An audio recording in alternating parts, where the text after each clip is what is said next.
Beers and Banter, episode 32. We've got Joel Mulvenney in the house. Joel is going to tell us all about Gripstar socks. He might even give us an education on the World Game tonight. We'll give you a bit of a coronavirus update and all the usual beers and banter. Let's do it.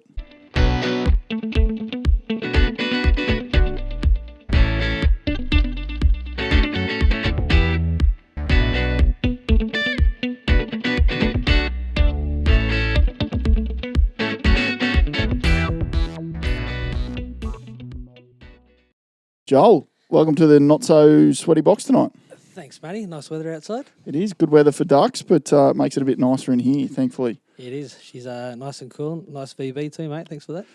Yeah, you're on the VBs. I went for the Burley Twisted Palm from Burley Brewing. It's a tropical pale ale tonight, 4.2%. And the fancy stuff. Yeah, I just can't bring myself. I don't know whether I scarred myself early in life with the VBs, but I just can't bring myself to drink it. Remember the little throwdowns they used to have? Yeah, when 16, 17, and that's all you could afford. 18. Definitely 18. Sorry. Yeah, were they 24 pack, but they were like shot glasses, just about. Tiny little things. That was it. The good times, the good old days. Mate, tell us about yourself. You're the coach of Broadbeach United. Broadbeach Reserves. Reserves? Yep. Reigning, defending. Double and grand final and premiership winners. So that's pretty good. When did that happen? That finished in September last year. So long season, we start training December, January last year. This year was a bit earlier. It goes all the way through to September. So we play 21 games and then the final series. Yep. We go, a few ups and downs through the year and stuff like that, but we got over the line end of the year and we've had a bit of a clean out, whether it's a clean out or an exodus, whatever you want to call it. There's a few little things going on there at Broadbeach, but it started all again. We're ready to go. I probably should have started the pod with an apology. I have given soccer a bit of a bad go on this show. We do like to joke. We're obviously rugby league mad. But truly is the world game, and I've been trying to do a little bit of reading this week in preparation. But is it ever going to take off, that game, or what? Soccer, or do I have to call it football tonight? Football? Well, call it football because it is a real football. Yep. That's what I'll call it. Look, it will. There's plenty of stuff happening at the top level of the game. With the FFA, all that sort of stuff. There's changes there. There's new CEO in, new board. Trying to get the second division happening, trying to get things run more smoothly. I guess the big changes there, and the second division will happen, but it's a matter of funding it, I guess, and finding out how they fund it. What about coverage? I'm going to botch this for sure, but I was reading today. There's been big news. I don't know if you've seen it, but there's been big news in the last week or so in the media world. AAP is shutting its doors in about June, I think. Mm-hmm. So for those that don't know, AAP is it's basically where all the different outlets actually get their news from, and they supply all the journos. I was reading there today that the game in Gosford last night basically had one journo in attendance.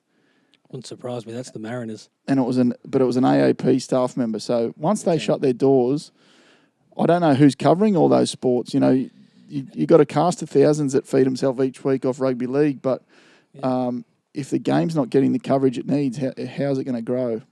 Well, it's interesting. The Mariners can't get fans no matter what. Luke's going to kill me for that, but anyway, he's a massive Mariners fan. But you're in rugby league heartland there, right? Yeah, that's right. So and they've struggled for years, that club. You see, sport, I suppose, in general is followed. When teams are winning, they got a good following. You look at Phoenix now in New Zealand; they're getting fans back because they're going well. Yeah. But these clubs that struggle at the bottom, Newcastle Jets, Central Coast, those sorts of teams are always going to struggle. But I did read as well something about the new sports mob in the UK that's owned by a Russian billionaire, DAZN or something like that.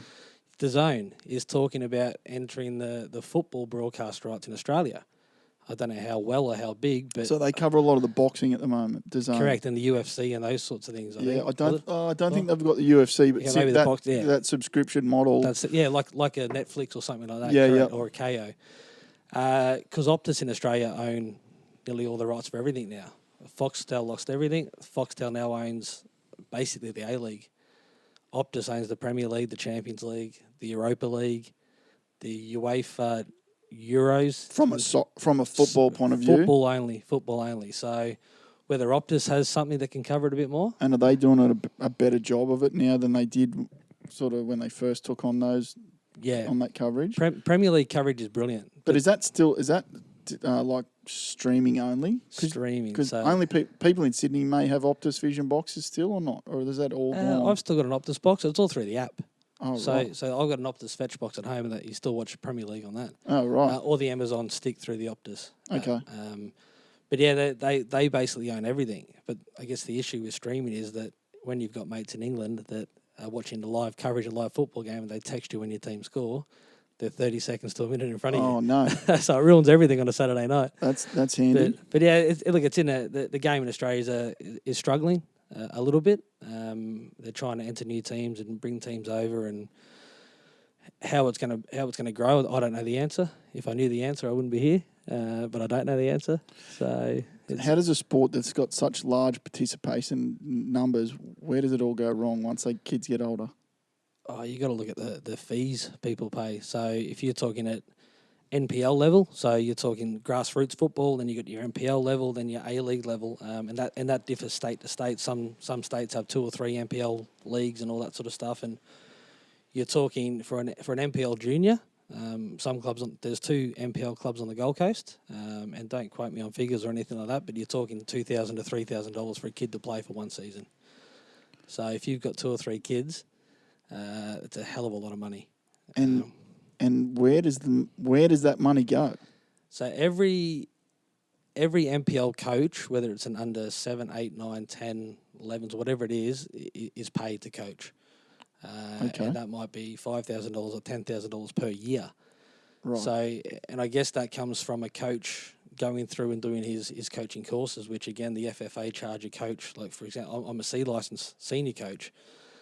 That cost me about $1,600 to do. And that's the bottom of the advanced courses. Then you've got a B and A and a pro diploma. And as you go up, you're talking an A license, $10,000 to do. It's a lot of money.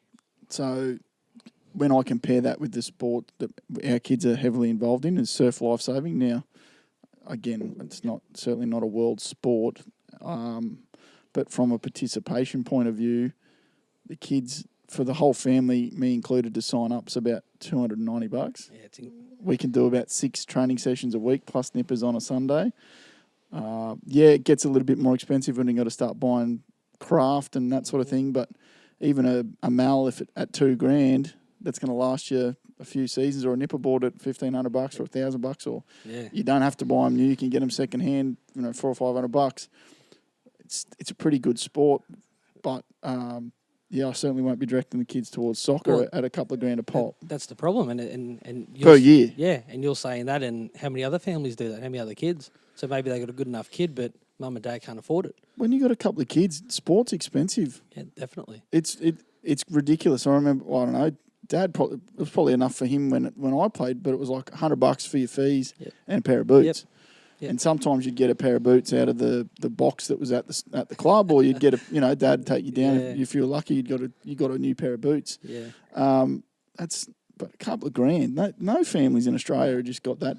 Not like shell that. out. No, even a senior footballer, like the boys in my team and the first team at Broadbeach, they all pay $560 Rego for the year. So basically, you pay 21 games. You're paying, what's that, $20 a game, $25 a game. Yeah. To play football. Yep. So it's expensive. It's expensive. So again, I don't know the answer. I don't know how. And the federation takes some money too. The problem with football is there's 3 federations. So you got the FFA that takes their cut. You got Football Queensland that take their cut, and then you got Football Gold Coast that take their cut. So there's three fees in there. So out of $560 for a club, $300 get eaten up by the federation straight away. Crazy. And the club's trying to fund the rest of the stuff, by polo shirts, electricity for floodlights, cutting line marking, all those referees' fees you're still going to pay on top of that. So it gets eaten up pretty quickly. So people say it's an expensive sport and the clubs make money. A lot of the time they don't. It's still heavily needed sponsors in that game. So, and I know every club on the coast is the same. I think $550 for a senior footballer these days is about right for a grassroots footballer. Yeah. Yeah, if you go to the NPL system again, then you're jumping up to $2.5 grand. So they're not getting paid to play; they're paying a couple of grand to play. Grassroots football, yeah. Oh no, NPL players, senior level first team players will get paid. Yeah. Decent money at certain clubs. Yeah. If you go to Victoria, you're talking $2,000 a game, possibly to be played in a what you class as a second tier, I guess. But the difference between an NPL and an A League player is there can be miles difference. Yeah. Okay. So you're still getting good money, especially with the foreigners down south, the Greeks and the Italians and stuff like that. They like to pay their players big money. Yep. It's not like that so much in Queensland, but Sydney and Melbourne, big money for a second tier footballer. So the local comp kicked off on the weekend, did it? It did. How'd you go? My boys went down 6-4. The less I say about that, the better. You didn't have a goalie? We did. He actually did all right. It was everywhere else. Yep. That was the problem, and we'd been really good in pre-season. We'd play really good football, and we walked out on Saturday, and everything just went out the window. So I'm not sure. We actually went 4-0 down, got it back to 4-3. Or should have scored at 4-4, or 4-3. Should have made it 4-4, and then went on to lose 6-4. The first team boys went down 1-0. Had a man sent off after 30 minutes. So played 60 minutes with 10 men. Send off in soccer. There's would you believe in the 4 games on the weekend? Because there's only 8 teams in the Premier League. 4 games there was 5 red cards. I went and watched Nerang and Coomera on Friday night, which Henrique from the old Brisbane Roar. Yeah, he used to play. He plays at Coomera now. Coomera won that 4-0, but Nerang had 3 players sent off, 3 red cards. Wow. So I don't know whether they're under instructions to more send offs or what. I'm not sure, but to be fair to the referee, Saturdays probably was for us, and the 2 out of the 3 I saw on Friday night were probably red cards. Yeah. But yeah, there was a little bit of feistiness at the ground at Palm Beach on Saturday night. So there's a little bit that may come out of that. I saw a little bit in the Gold Coast Bulletin today. A bit of a please explain. A few dramas, a few crowd behaviour issues. Yeah, okay. But I'm sure Football Gold Coast will do the right thing and act on that. So we'll see what happens. Leave that there. We'll leave it there. Yeah. Right. Yeah, I don't want to get myself in too much trouble. Yeah. Now, being that I'm not traditionally a soccer man. A soccer fan, I want to jump on board a team. Who am I jumping on board in? An Aussie team or a real team? No, no. We're talking the world game. So give me a team that I can follow. The only team to follow is Liverpool. That's it. If you follow anyone else, you're a mug, basically. Okay. So there's a good little tie in there. My kids actually one of their grandparents is from Liverpool, so there's a bit of a tie in there. Liverpool or Everton? What do they support? The red or blue part of town? I don't know. Liverpool. I don't know. We'll just say Liverpool. Just go the red. Yeah. Suits you, actually. So, yeah, red. That's my colour. Big red. So what do I need to know? What do I need to do to be a Liverpool fan? What's the story? First things first, go and get yourself a scarf. Yep. Tick a scarf off. Yep. Then get to Anfield. Book a trip. Whether you take the family or yourself, get some tickets and go to Anfield. I've been 4 times now. I was lucky enough to sit in the director's box a couple of years ago with Kenny Dalglish and Ian Rush. High roller. Name dropping here, yeah. But that was one of the highlights of the life for sure, getting into that box. So Anfield's a special place. I've been to Wembley, Emirates Stadium with Arsenal, Atletico Madrid Stadium, Liverpool. Anfield's next level. And I don't just say that because I support them. Yep. They're next level. And is there a song I've got to learn? What's the song? You'll Never Walk Alone. Jerry and the Pacemakers to start with, wasn't it? I should have got that teed up to play it. We'll see if we can add it in later on. Do I get that tattooed on my forehead or something, or on my tongue, or under my bottom lip, or what's the go? Just wait a couple of weeks. Yeah. Wait a couple of weeks and you come with me. Well, the guy that tried to ring my phone before and interrupted the podcast, he actually texted me the other day and said, you're booked in to get a tattoo. Yeah, almost. I'm not crowing yet. No. I'm not crowing yet. The deal with a couple of mates of mine was that when Liverpool finally win the league, we'll go and get a tattoo of some sort. The missus doesn't think I'll go through with it. Yeah.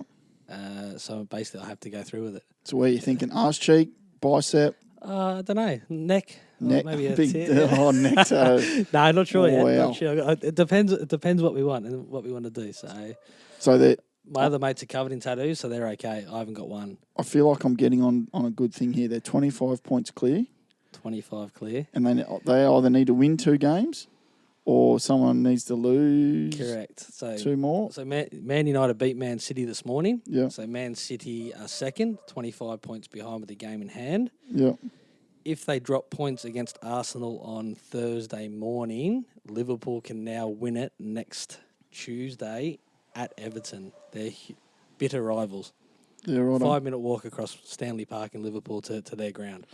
So that would be huge. That would be massive. But what I'm hearing is it could be in front of an empty stadium. Could be. With this virus, yeah. We're going to do a bit of a coronavirus update. I don't know if we need to or not. But they're worried that after all these years, they're going to have to win it in front of, or receive the trophy in front of an empty stadium. And they're basically saying that there won't be a spot in a bar for miles around. So there's not much point keeping everyone out of the stadium. They might as well be in there together. Exactly. And if you go around Liverpool, you know how fanatical they are.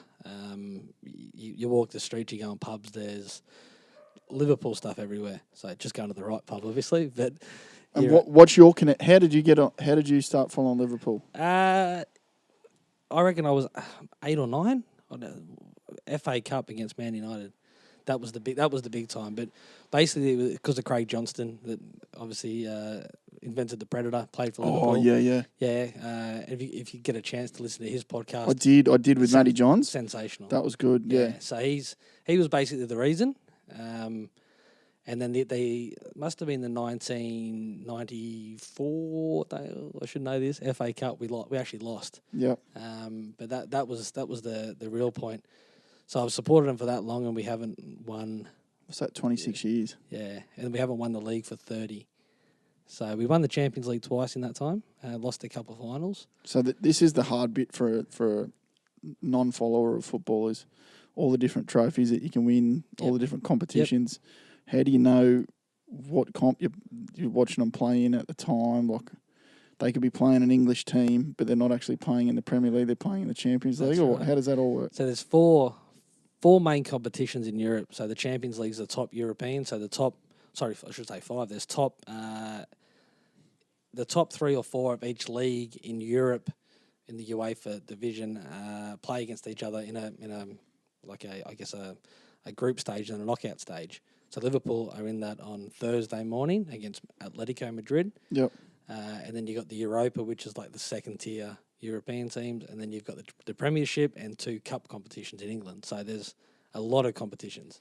And you haven't won Liverpool. We at Liverpool haven't won the Premier League in 30 years. 30 years. We've gone close a few times, very close. To go back to Craig Johnson, in that podcast that he did, he talked about 10,000 touches. Yep. When you're coaching the young blokes now, what is there any similarities in that? Is there anything you can use out of that to get them? Like, are they working as hard as he is? No way.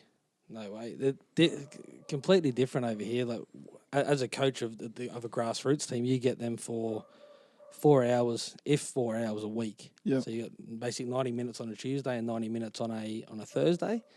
Half the time you're telling them to stop being fools. Yep. And then you got them on a weekend. How old's the average age of the blokes you're coaching? 17 up to 35.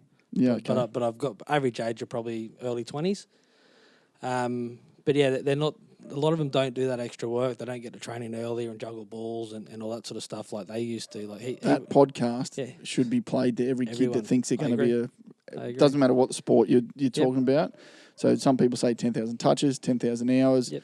That's what they say. Like, to be a master at something, you got to do like 10,000 hours of it. Like he was doing that a day, 10,000 touches. That's right. Well, the FFA changed when they brought out this what they call their curriculum. They changed all this stuff away from repetitive training. So that they don't want you doing the repetitive stuff, like kicking the ball against the wall in training, I should say. They don't want you doing passing backwards and forwards and headers and all that sort of stuff. Well, the headers will be out of the game for junior level soon anyway. Have you heard that? No.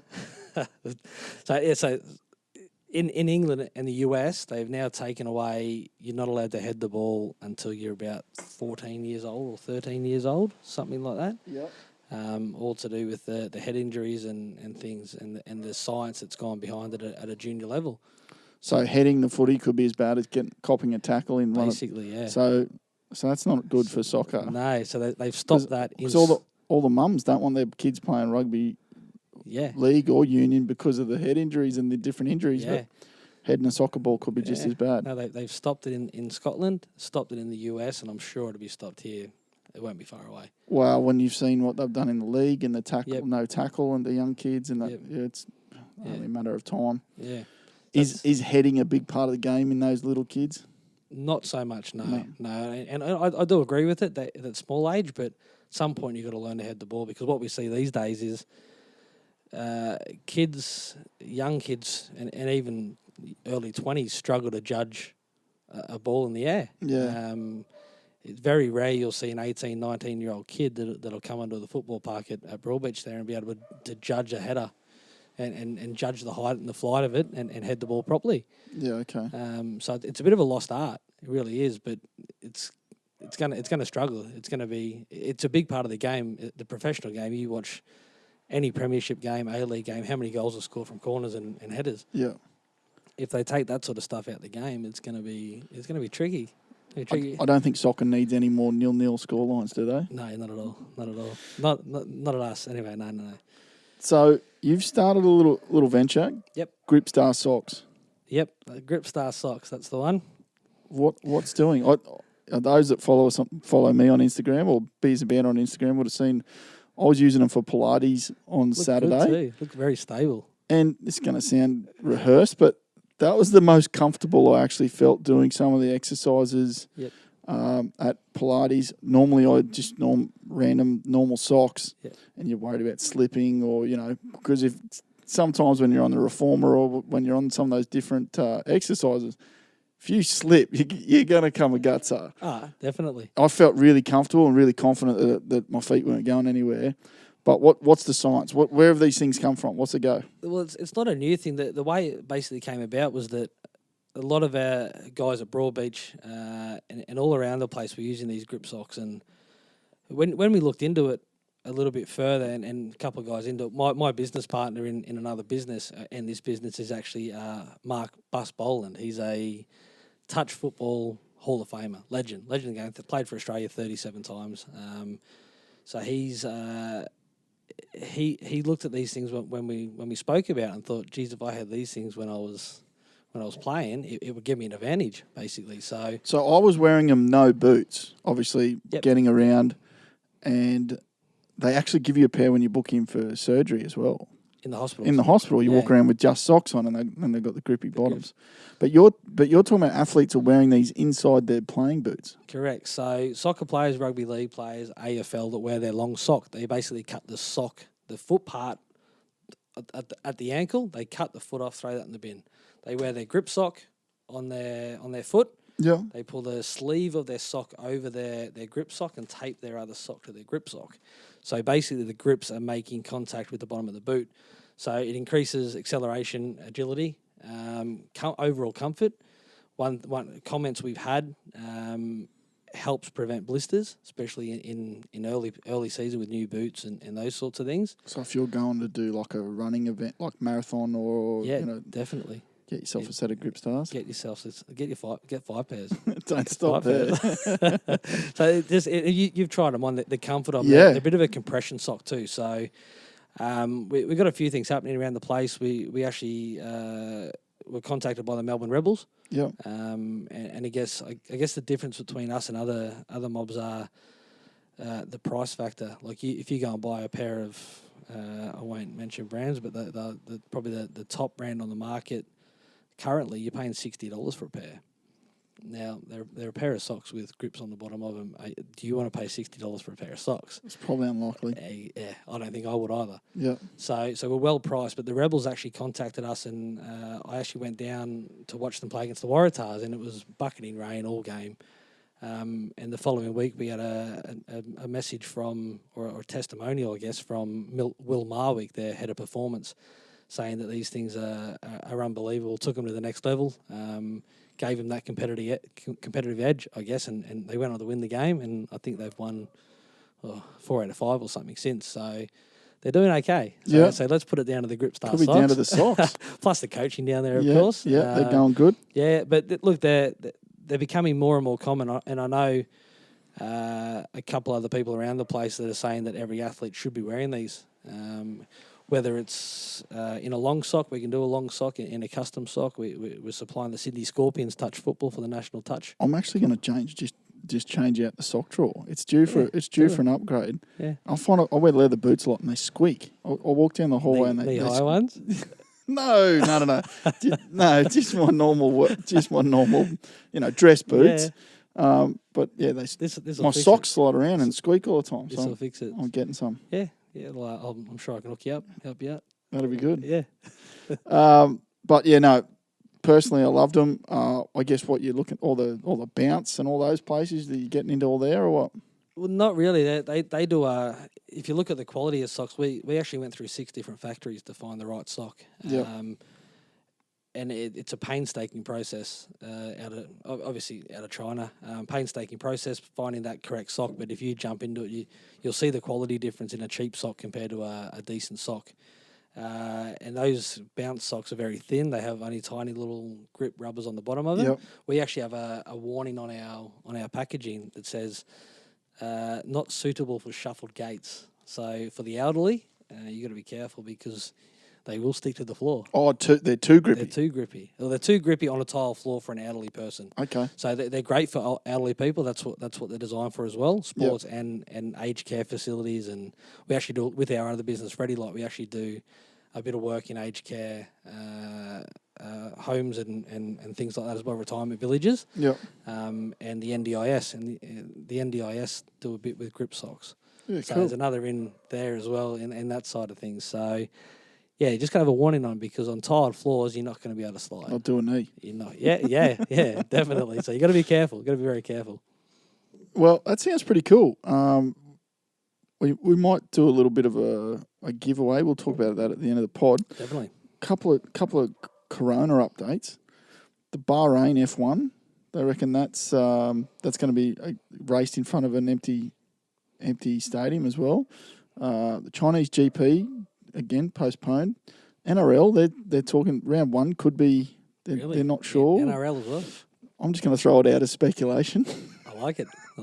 I feel like I may be personally responsible for the toilet paper shortage in Australia. Actually, before I go, can I grab some? Yeah. Hey, when can you have too much toilet paper? Well, I haven't got any. I've got 3 rolls, I think. Do you? Yeah, I'm in trouble. Strife. It's not as. Do you know what? It's the media. It is not as 100%. bad. I made the decision. We joked about it. But it was like, oh, maybe we'll do an extra shop. I'm really glad we did. We bought like one bag of toilet paper that we wouldn't normally buy. And then it was like, it just went bananas. Yeah, no. And I reckon it starts. You just need one photo of bare shelves at Woolies. Definitely. And people just go bananas. Doesn't matter. I tried three supermarkets on Friday.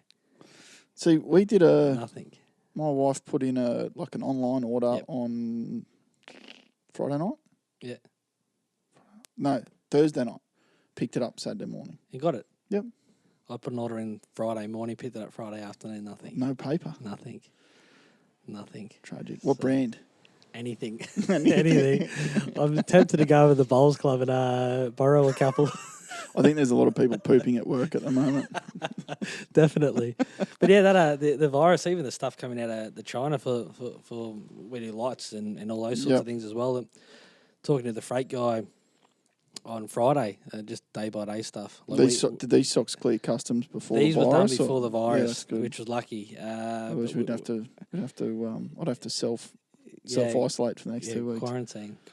But Might do that anyway. yeah, but yeah, the next order we just don't know. We just don't know how they're going to go. We got stock, but you're not sure. Not sure how long it's going to last.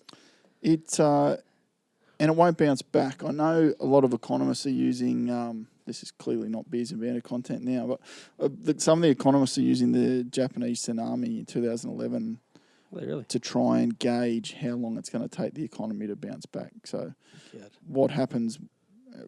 Basically, when you look at a country and all manufacturing shutting down for a period of time, and then how long it takes once that manufacturing comes back. Yeah. So it'll be interesting to see. Well, it's affecting everything. Like you're saying, it's not Beers and Banter stuff, but it's affecting sport across the world, everywhere. So and that's where the update sort of came from. Is that anywhere where people like Italy, so they don't even know whether Ferrari's racing this weekend. Still, Really? I've not seen confirmation that Ferrari's in the country or their team members are.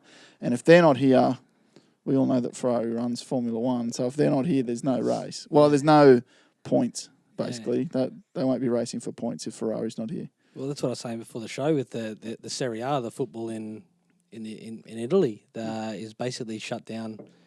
All of it's behind closed doors. If you look up Cristiano Ronaldo last night, he's getting off the team bus and walking in where there's normally thousands of fans, and he's fake high-fiving people. It's a great little video, actually. And he sort of has a laugh. There's no one there, and he's high-fiving people. That's crazy. It's played behind closed doors. So, I can't see it happening. It won't happen for sure. There was 80-odd thousand at MCG last night, so obviously Australia's not too worried about it. I miss it.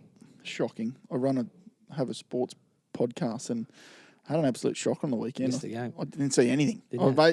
We went to the races. Shout out the great day organised by the North Burleigh Surf Club at the Gold Coast Turf Club. Tell you what, it was pretty quiet. The Turf Club. Big race this weekend, isn't there? Out there? I don't know. Is there? I think it's Aquas Park one this weekend. Oh, is it? I think. Well, maybe that's why it was quiet, but there didn't seem like there's a lot of people there. They're all at Palm Beach. Great havoc. But then, so Nippers yesterday morning after being on the sauce all day Saturday, I come home and I just basically flaked it on the couch. And I've missed the World Cup women, the World T20 final, so they've had an unbelievable night. Alyssa Healy was outstanding. What'd she get, 76 off 45 or something, I think? Was it Healy or was it someone else? I thought it was Healy. I thought it was Healy. There was one I read something today. I was really felt sorry for one of the girls. So all the girls got to party with Katy Perry straight after the win. Yeah. One of the girls got dragged in for a bloody drug test. Oh, you're kidding? Yeah. Where is it? Rachel Haynes. Yeah, right. She was denied the chance to rub shoulders with Perry or be a part of teammate Ash Gardner's iconic selfie because she was hauled away by drug testers just as the after party kicked into gear. It's like, really? Can't wait for a couple of hours? Well, yeah. Tomorrow? Probably better earlier than later. Before the game? Yeah. Well, probably. You're right. It would have been better. don't test them tomorrow. No. But that whole scenario with the rain and England not being able to even play their match.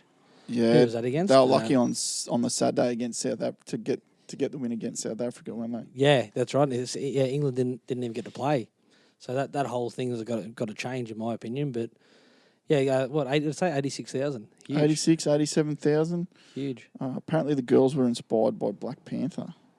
Panther. All about absorbing the energy and then using it back against Black Panther's suit. You're a Marvel fan? Not really. No? All I think about Black Panther is Anchorman. Works 60% of the time, all the time. In the Black Panther movie, he wears a suit, and then if someone shoots him or hits him, like the suit absorbs all that energy. Okay. And then he can use it against them. I just went a bit nerdy. Well, it obviously worked, didn't but it? It was inspiring the Aussie girls. Obviously Shout out the International Women's Day. Yep. Great stuff, girls. Well done. And that sort of dispels the myth that no one's interested in women's sport. 100%, definitely. I've smashed it. I don't know. How are we going? We're going all right for time. I've got 3 questions for you. We do it for all our special guests. Nice. Bit of a rapid fire. It's got to be the first thing that pops into your head. Yep. So, you ready? Yep. So, favourite place on earth for a beer? Got to be the Gold Coast. Gold Coast. Anywhere? Love it, yeah. Yep. Born and bred here. Love the Gold Coast. Can't go. Can't Anyone particular? We're No. Broadbeach Bowls Club, to be Broadbeach honest. Bolo. So we'll come back to the Bolo. So favourite athlete of all time? Liverpool. Steven Gerrard. 100%. Is he still playing or is he retired? He's coaching Rangers in Scotland now. Yeah, So okay. There's big tabs on him to either become the next Liverpool under-23 coach. Yep. And then possibly take over from Jurgen Klopp after that. But he's got a lot to learn still. And he's only new into management, so one day, hopefully, because he is Liverpool. Yep. Yep. If you could have any 4 people from history over for a barbecue and some beers, who are you inviting and what are you cooking? Steven Gerrard. Yep. My 2 grandfathers. Yep. And I'm going to add an extra, my old man and Tiger Woods. I just think that stories with Tiger Woods would be next level. Yeah. And just, you could talk for hours, couldn't he? And it'd be... Would he? That's the question, though. We'd have to. You might have to feed him a few beers. Well, we have plenty of beer. Yeah. And what are you cooking? What are you cooking? Straight out barbecue. Barbie. Straight, yeah. A bit of steak. That's about it. I'm not much good at anything else. I like it. So going back to the Bolo, Broadie Barlow, what a place. and you got the soccer club next door. Correct. Is that the place that should have had the stadium for the Gold Coast? It's been discussed, I believe. Yeah. It was discussed. Or is it still a possibility? Well, I know Broadbeach signed a new lease on the soccer club a little while ago, but there was talk, I believe, and again, this has come from no one official, but there was talk about like a super club, I guess. Yeah. The bowls club and the soccer club merged into one. But the soccer club just got a big grant to do the women's change rooms. Yep. So I can't see that happening anytime soon. So there was a fair bit spent on that. And the reason they did that, I believe, is because if Australia and New Zealand or just Australia get the 2023 Women's World Cup, Broadbeach may be a training venue. Okay. But you look at the stadiums on the Gold Coast, I hate going to Seabus Stadium. It's a nightmare to get in there and out of there. Metricon's a little bit better. I've been to Metricon once for a Suns game and once for the Com Games. Yep. The Com Games wasn't a bad experience. Yep. I think but again, we parked at Pack Fair. Yeah. So we still drove their car to Pack Fair and then caught the bus out. Yep. So it's like if you're driving your car, I'd rather just drive to the stadium. I'd rather when they built these things, they had a massive big Bit of parking. infrastructure. In saying that, if they had a built Seabus Stadium, but in the middle of Broadie, Perfect. it'd be full every week. Maybe not 28,000, maybe 15 to 20. I agree. I do. And then you spill out of there straight into you can head north the surface or straight down into the. It would liven Broadbeach up again. Broadbeach is dead. But yeah, I agree. The tram goes there. Everything goes there. I keep hearing this is bizarre, and in mainstream media at the moment, 2032 Olympics is like a political football that they're not. They're like, oh yeah, no, we're thinking about it. Not really, no one's committed. I keep hearing that we're actually a very good chance of being the host of the 2032, as in Southeast Queensland, probably Brisbane, but you know what it'll spill out, 2032 Olympics. No one else wants it. Is basically what I'm hearing. Yeah, I guess the amount of money they've got to spend on it, to bring people here. But look what happened to the Commonwealth Games. Everyone just deserted the place. Yeah, well, that was the best traffic I've seen in years. That was the government's fault, though, because all they did was tell all the locals to get out of town. Yeah. Whereas what they should have been doing was giving out free tickets to the locals. Exactly. So we had a ball at Broadbeach Bowls Club. We did that the whole time. The traffic was brilliant. Everything was perfect, but because everyone left. So, but I think I know Gold Coast Knights there at Carrara. They own their own land. Okay. And Adrian out there, I think his ultimate goal is to be in the B League under the A League there, the second division. I think that's it. I believe that's his goal. So to have a goal there, he would have to build a small stadium. Seabus isn't viable. When years ago when we did Gold Coast City, and win the FFA Cup there against South Melbourne, it cost the club about $25,000 just to host one game out there. So basically, you got to sell 2,000 tickets at $10 a ticket to make your money back. It's too hard. It's too expensive, especially for an NPL club that hasn't got huge funds, or even a local club. Like Surface made it a few years ago. Lucky they didn't get a home game. Coomera made it last year they didn't get a home game; they were away. But because there's no clubs on the coast, I think you need 500 lux lighting level to be able to host. Oh yeah. Even an NRL club probably at night. So I know Burleigh Bears is about 500 lux, I think. Yep. But you've taken a football game to a rugby league club. There's a few locals there got upset a few years ago. Oh, did they? I believe so, yeah. When the Gold Coast Football hosted their grand finals there, probably 5 years ago, the grand final day for seniors. Oh, I right. believe a few of the old Bears supporters weren't real happy. Oh. But yeah, I don't know. I think Broadbeach is a perfect place. The council would jump behind it and just give us $1 million, would you? Yeah. We don't need a mega stadium, but yeah, just something small. Yeah. But they're probably never going to do it because Seabus is sitting there. But I don't know. Just drop the price. Well, remember Clive Palmer had all the issues out there. That's why he shut half He's the got stadium. all the issues, Clive. Yeah, no comment. But he shut 3/4 of that stadium. Remember, he just had the one side open at the end of the Gold Coast United days. And that was cheaper for him to do that. That's right. And the reason he didn't open was they were charging him like triple figures, like big money. Are we ever going to see a national soccer team on the coast again? He will eventually, I think.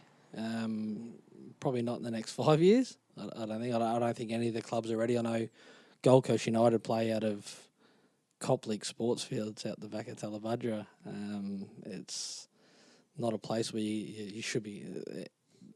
I'm not a huge fan of it. At least I say the better of that. Yep. The Knights are the place to be. They own their own land.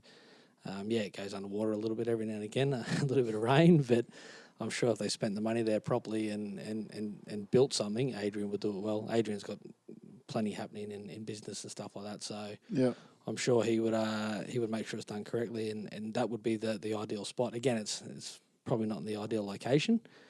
If you could build that stadium in Broadie or anywhere, even anywhere along that coastal fringe, I think you can do it right. Definitely. Yep. So, righto. Anything else I need to know? Soccer. Do you know what I don't like about the European soccer? What's that? The time it's played. I lose enough sleep because of the F1. Yeah, well, it depends. It's Liverpool played at 10:30 Saturday night. It's pretty good. Well, you better start texting me and let me know when our team's playing. 10:30 Saturday night, 6 o'clock next Tuesday morning. Yep. So we got a couple of mates that are talking about going to the casino. Whether we get on the beers at that time in the morning will it just depend on work. Or do you just start the night before and go through? Don't know. No, that doesn't work. You never make the game. I make the game, but you're not in the greatest state after that. Yeah. The Champions League the last couple of years is a 4:30 kickoff, and we've been at the casino one year, and I went with a couple of mates, Luke and Tebow. Little Tebow fell asleep in the seat at the casino. He was terrible. You should have seen the little French bloke asleep in the front. Oh no! But yeah, we had a good time. But yeah, she's a big day after that. It's a solid day at work. You're not turning up for work after that. No, not at all. Hey, you got some socks to give away? 100%. What do we want? How many? What are we're thinking 3 packs of socks? Pack of 3, and we do some resistance bands, some stretch bands. So Perfect. we can do what we call a mega pack. Yep. So we can do a 3-pack and some stretch bands. And we'll throw in a beers and banter hat. Throw in a hat, beautiful. I've got one of those. They're sensational. Good stuff. All right. So what are we going to make these people do? They've got to like both our pages. Yep, like each page on Instagram. Instagram. We'll make this an Instagram comp. Instagram comp, definitely. Yep. So you got to like at Gripstar Socks. At Gripstar Socks. You got to like at Beers and Banter. At Beers and Banter. And then you got to tag 3 friends. Tag 3 friends in the post because we're both going to do this post. That's right. We'll do a post and we'll whack it up on the feed tonight or tomorrow morning. So we're going to say Australia only. Sorry, folks, for all the international listeners. Australia only. And it's going to close at 4 p.m. on Monday, the 16th of March.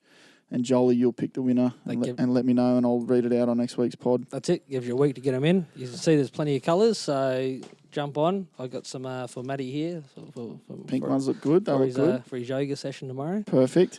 And where do we find it? So at Gripstar Socks. At Gripstar. Is there a website or how do we buy them? Where are we going? Gripstarsocks.com.au. Yep. Jump on there, and we might even set up a little discount code for Beers and Banter followers. That'd be good. Listeners, yeah, a little discount code. So we'll post that with the image. Perfect. You can jump on an order and we ship them direct to you. You can pick them up locally if you're on the Central Coast, New South Wales, or Burleigh on the Gold Coast. Great stuff. And you can find us at Beers and Banter. Really appreciate everyone's support all the time. Do us a favour, like, comment, share, subscribe. The interactions on the post really help us fight those Silicon Valley giants that try and stifle our small little shows. That's it. The algorithm is killing me at the moment. So please put a comment, tag a mate, share it. We really appreciate the support, and we'll see you again soon. Cheers for coming in, Joel. Thanks, brother. Cheers. Cheers, mate.